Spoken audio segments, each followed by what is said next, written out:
Monsoon मौसम के अनुसार चलने वाली पवनों को मानसूनी पवन कहा जाता है। मॉनसून शब्द की उत्पत्ति के दो थ्योरी हैं।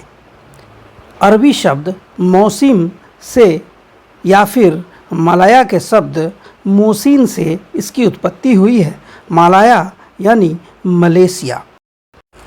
ग्लोब को देखेंगे आप पाएंगे भारत उष्णकटिबंधीय जलवायु क्षेत्र यानी सब ट्रॉपिकल जोन में स्थित है। फिर भारत को मानसूनी जलवायु क्षेत्र क्यों कहा जाता है? यदि आप भारत में वर्षा के वितरण डिस्ट्रीब्यूशन ऑफ रेनफॉल पैटर्न को गौर करें तो आपको उत्तर मिल जाएगा।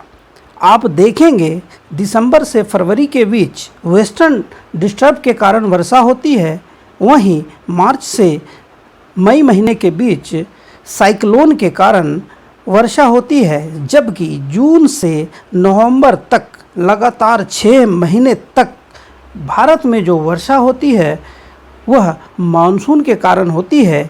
इसलिए भारत के जलवायु क्षेत्र को मानसूनी जलवायु क्षेत्र कहा जाता है। भारत मानसून से ही अपने कुल वर्षा का 80% तक प्राप्त करता है। भारत में मानसून का विस्फोट मई महीने के अंतिम सप्ताह से जून के प्रथम सप्ताह के बीच मालाबार तट केरल में कभी भी हो जाती है। आप गौर करें, यहाँ मानसून विस्फोट शब्द का उपयोग किया गया है क्योंकि मानसून से जो वर्षा होती है वह एक आकस्मिक घटना है जिस कारण इसे विस्फोट कहा जाता है। भारत में मानसून दक्षिण पश्चिम दिशा से प्रवेश करने के कारण ही इसे साउथ वेस्ट मानसून भी कहा जाता है। मौसम वैज्ञानिक मानसून को लेकर रोज कोई न कोई खबरें हम तक पहुंचा रही है, लेकिन मानसून है जो अब तक नदारद या रूठी बैठी है। भारत में मानसून सबसे पहले मालाबार तट से प्रवेश करती है। ज्यों ही वेस्टर्न घाट की पहाड़ियों से टकराती है, कोंकण और मालाबार क्षेत्र में घनघोर वर्षा कराती है। वहीं काठियावाड़ तट से जो मानसून प्रवेश करती है वह अरावली समानांतर होने के कारण सीधे पश्चिमी हिमालय से टकराती है और हिमाचल प्रदेश और उत्तराखंड में ज़बरदस्त मानसूनी वर्षा कराती है। फिर बात करें बंगाल की खाड़ी से प्रवेश होने वाली मानसून जिससे भारत अधिकांश वर्षा प्राप्त करती है, यह हिमालय से टकराने के बाद नॉर्थ ईस्ट के सभी राज्यों के साथ साथ उत्तर भारत के लगभग सभी राज्यों में घनघोर वर्षा कराती है। मानसून निश्चित रूप से एक मौसमी घटना जिस पर हमारा नियंत्रण नहीं, परंतु यह जानना जरूरी हो गया है आखिर मानसून हमसे नाराज क्यों? हर कोई कहता फिर रहा है इस बार गर्मी अधिक पड़ रही है इसलिए वर्षा भी अधिक होगी, यानी मानसून से वर्षा हमें अच्छी प्राप्त होगी।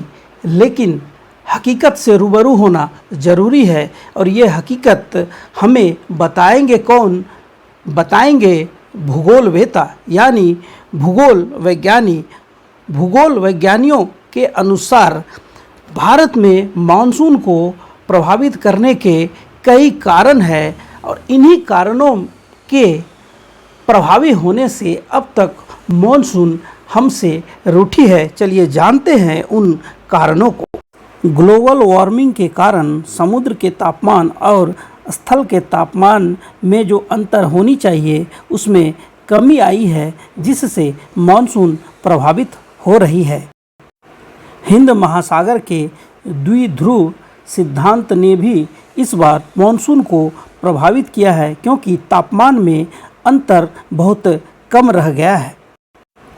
अल नीनो ने भी अपना प्रभाव दिखाना शुरू कर दिया है क्योंकि मानसून भारत में तो नहीं पहुंच रही लेकिन इंडोनेशिया और दक्षिण पूर्व एशिया में भी झमाझम बारिश नहीं करा रही है।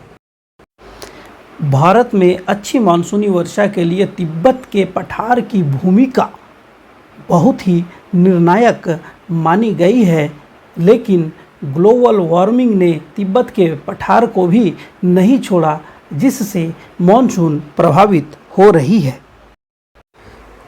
नियमित रूप से चलने वाले साउथ वेस्ट ट्रेड विंड ही अंततः साउथ वेस्ट मानसून में बदल जाती है, जिसके कारण मानसूनी वर्षा होती है। इसके लिए ITCZ inter tropical convergence zone को उत्तरदायी माना जाता है, जिससे जोन शिफ्ट हो जाता है, लेकिन इस बार यह कारक भी उत्तरदायी नहीं रह गया है, इसलिए मानसूनी वर्षा प्रभावित हुई है। अत्यधिक तेज गति से चलने वाली पछुआ पवनों को जेट स्ट्रीम कहा जाता है। जेट स्ट्रीम का प्रभाव जैसे जैसे खत्म होता है, वैसे ही भारत में मानसून प्रवेश करती है, यानी जेट स्ट्रीम के रहने से मानसून प्रवेश नहीं करेगी। यह भी इस बार मानसून में देरी का एक प्रमुख कारण है। आपने अभी देखा, भारत में इस बार मानसून में देरी का कारण सबसे पहले समुद्र के तापमान और स्थल के तापमान में अंतर, फिर ITCZ के स्थानांतरण में कमी, जेट स्ट्रीम की भूमिका, तिब्बत के पठार की भूमिका, अल नीनो का प्रभाव, हिंद महासागर में द्विध्रुव का प्रभाव। इन्हीं कारणों से इस बार भारत में मानसून देरी से पहुंच रही है। मानसून एक मौसमी घटना होने के बावजूद हम उम्मीद कतई नहीं छोड़ सकते हैं, क्योंकि भारत मानसून पर निर्भर एक प्रमुख मानसूनी देश है, जहां मानसून की प्रधानता उसके अर्थव्यवस्था को तय करती है। इसीलिए भारतीय अर्थव्यवस्था को मानसून का जुआ तक कहा गया है। यदि जानकारी अच्छी लगे तो सब्सक्राइब जरूर करें।